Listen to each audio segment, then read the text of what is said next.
Assalamualaikum warahmatullahi wabarakatuh. Kita dari kelompok 7 akan mempresentasikan hasil, dari kelompok kita, yaitu analisis waktu tunggu antrean coffee shop menggunakan distribusi gamma dan beta. Dengan saya sendiri, Muhammad Aldi Ramadan, dan rekan saya akan mempresentasikan. Di sini ada agenda presentasi yang pertama, latar belakang dan rumusan masalah, terus ada landasan teori, pemodelan dengan distribusi gamma, analisis ketepatan waktu, terus simulasi dan kesimpulannya. Latar belakangnya, antrean adalah bagian tak terpisahkan dari industri coffee shop yang terus tumbuh. Durasi layanan tidak pernah seragam, ada yang cepat, ada yang jauh lebih lama dari harapan. Layanan yang lambat dan tidak konsisten menurunkan kepuasan dan loyalitas pelanggan. Terus yang keempat ada dibutuhkan pendekatan berbasis data untuk memetakan variasi waktu tunggu secara teratur. Nah, di sini kita pakai studi kasus gerai Starbucks, data observasi waktu tunggu pesanan minuman spesial. Dikumpulkan oleh tesis 2012 sebagai studi kasus teori antrean.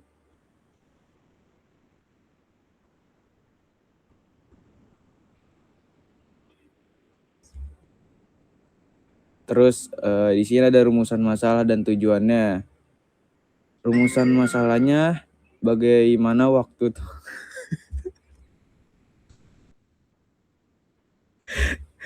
anjing sih ya, Cuk. Ulang. Bagaimana waktu tunggu dapat dimodelkan dengan distribusi gamma. Terus yang kedua, seberapa besar peluang pelanggan menunggu lebih dari 5 menit. Yang ketiga, bagaimana distribusi beta mengukur konsisten pelayanan. Terus di sini ada tujuan penulisan, yaitu menguraikan konsep matematis fungsi gamma dan beta beserta sifat dasarnya. Yang kedua, mengimplementasikan distribusi gamma dan beta pada data nyata coffee shop. Yang ketiga, memperlihatkan relevansi matematika lanjut dalam bisnis dan manajemen layanan.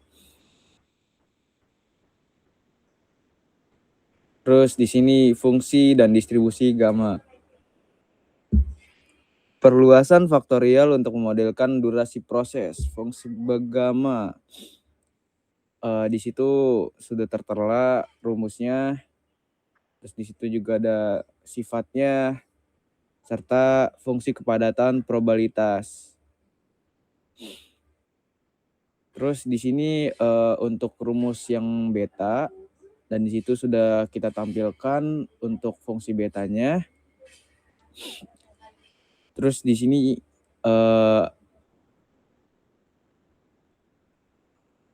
yang mana sih tir anjing?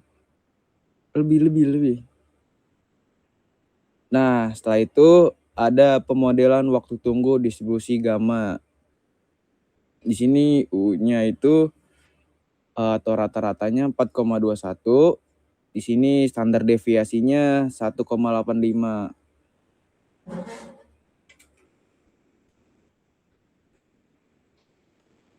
Dan di sini peluang menunggu lebih dari 5 menit dihitung dari fungsi distribusi kumulatif. Gamma K-nya 5, terus standar deviasinya 0,842.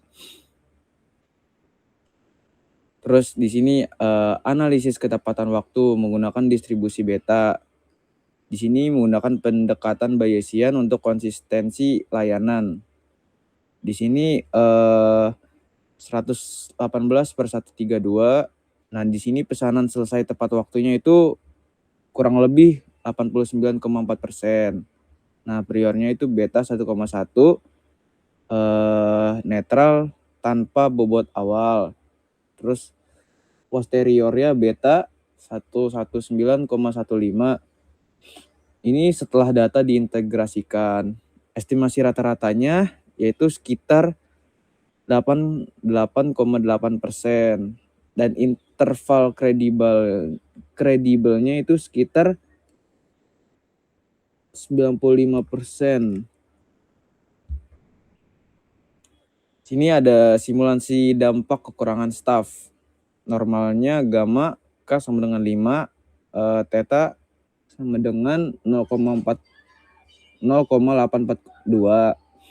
Sini rata-ratanya itu 4,21, standar deviasinya 1,85. Terus PX lebih besar daripada 5 menit. Jadi di situ 28,7% hasilnya. Terus satu barista absen misalkan. Jadi K-nya sama dengan 0, betanya jadi 1, rata-ratanya 6 menit, dan standar deviasinya 2,45 menit.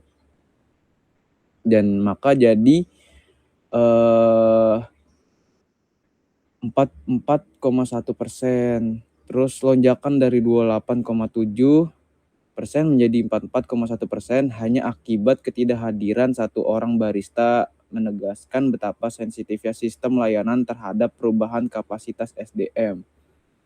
Distribusi gamma akurat memodelkan waktu tunggu K sama dengan 5, tetanya itu 0,842, mencerminkan 5 tahap operasional nyata dari pemesanan hingga penyerahan minuman.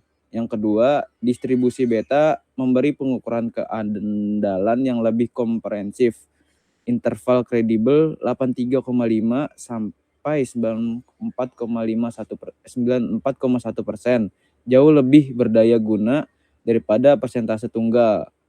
Kekurangan SDM, yang ketiga, kekurangan SDM berdampak signifikan. Absennya satu barista mendongkrak peluang waktu tunggu panjang dari 28,7% menjadi 44,1%. Nah, di sini ada saran dan penutup. Untuk manajemen gerai, yang pertama, pantau berkala proporsi pesanan tepat waktu dengan pendekatan Bayesian agar estimasi selalu mutakhir. Yang kedua, optimalkan alur kerja pada jam sibuk untuk menekan waktu tunggu dan memperkuat kepuasan pelanggan. Terus di sini untuk penelitian selanjutnya, integrasikan distribusi Poisson untuk memodelkan pola kedatangan pelanggan secara menyeluruh. Gunakan data primer dari berbagai tipe gerai kopi untuk memperkuat generalisasi temuan. Dan di sini akan dilanjutkan contoh soal oleh teman saya. Baik, kita ngerti. untuk presentasi selanjutnya akan saya yang teruskan mengenai contoh soal. Jadi contoh soal yang kita akan coba kita bedah di sini yaitu ada soal dari 132 pesanan, terdapat 118 pesanan yang selesai tepat waktu. Setelah dilakukan analisis Bayesian, diperoleh distribusi posterior beta 119,15.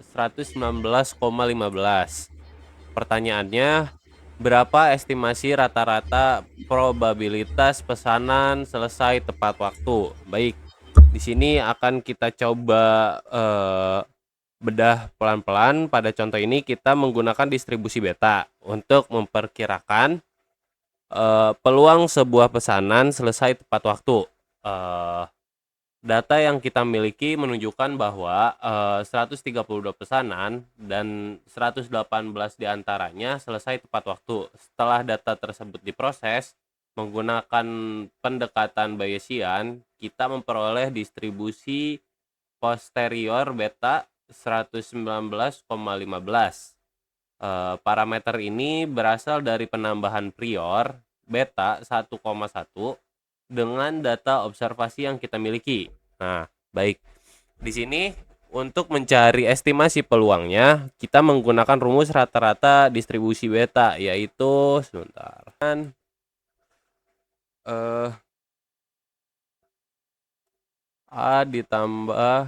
A per A ditambah B. Kemudian kita masukkan nilainya, yaitu menjadi 119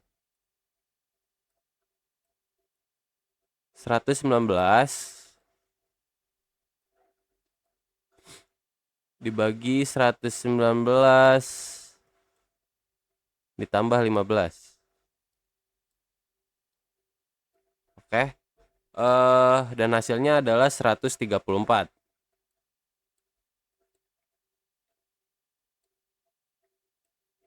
Dan setelah itu kita disederhanakan lagi menjadi 119 per 134 menjadi 0,888. Oke. Segini dapatnya dari, karena bentuknya masih desimal, kita ubah menjadi ke persen, yaitu dengan cara 0,88